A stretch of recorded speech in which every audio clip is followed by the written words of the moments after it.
कोणी कोणाची प्रशंसा करावी हा ज्याचा त्याचा वैयक्तिक प्रश्न आहे. त्यावर आम्हाला काही बोलायचं कारण नाही.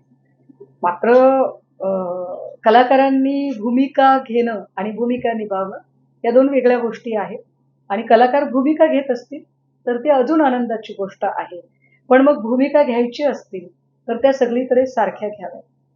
अचानक जर प्राजक्ता जी हास्य जत्रेच्या निवेदिका आहेत, हास्य जत्रेचा कार्यक्रम आम्ही अतिशय आवडीने बघतो.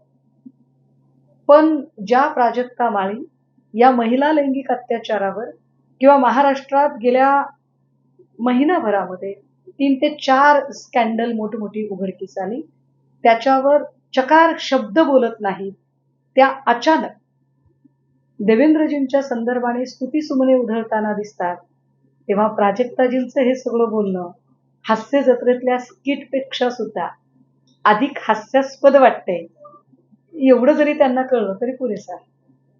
बघा, विधान परिषदेचं मला वाटते काल नोटिफिकेशन निघालेलं आहे आणि या नोटिफिकेशन नंतर माझ्या माहितीप्रमाणे काहीतरी 23ला वगैरे त्याची एकूण जी प्रक्रिया आहे विधिमंडळ कामकाजाची ती सुरू होणार आहे. या सगळ्या संबंधाने हा महाविकास आघाडीने एकत्रित बसून घ्यायचा निर्णय आहे. नो डाऊट आमच्यापैकी कुणालाही वाटेल की आमच्या नेत्याने त्याच्यासाठी असलं पाहिजे सज्ज आणि आमचा नेता सभागृहात असला पाहिजे.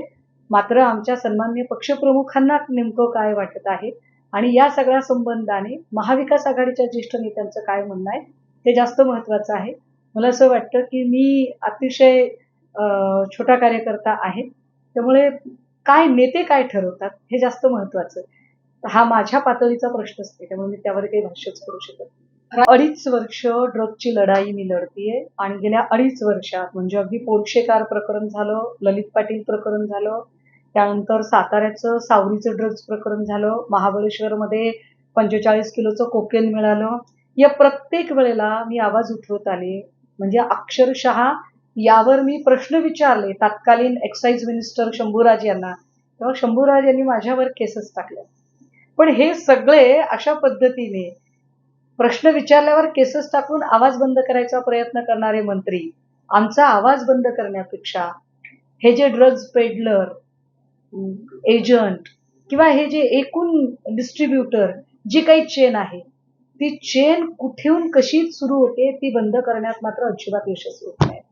मला आश्चर्य वाटते की 2 वर्षापूर्वी ऑन फ्लोअर सभागृहाच्या पटलावर राज्याचे गृहमंत्री सन्माननीय फडणवीसजी असं म्हणाले होते की आम्ही ड्रगची पाळेमुळे खणून काढू. मात्र तसं होताना दिसत नाहीये.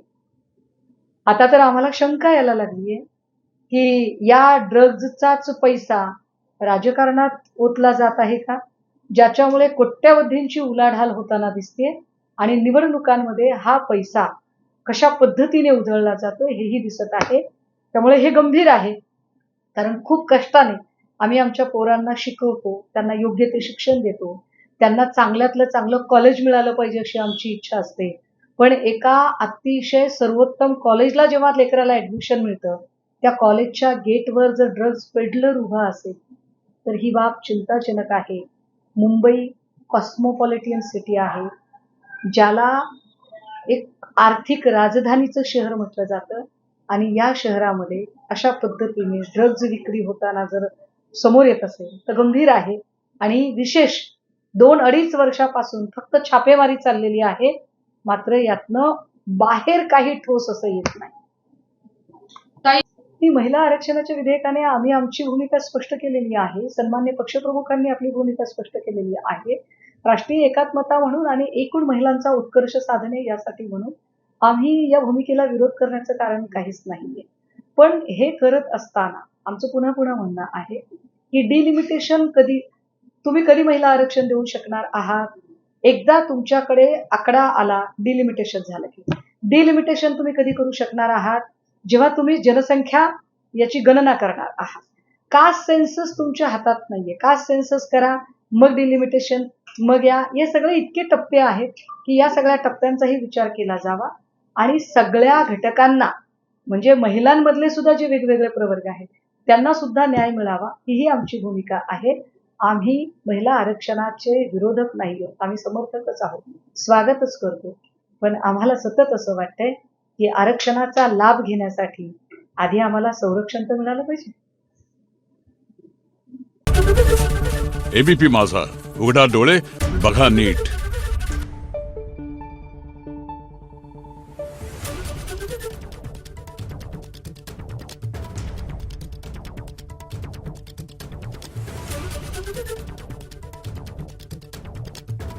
Thank you.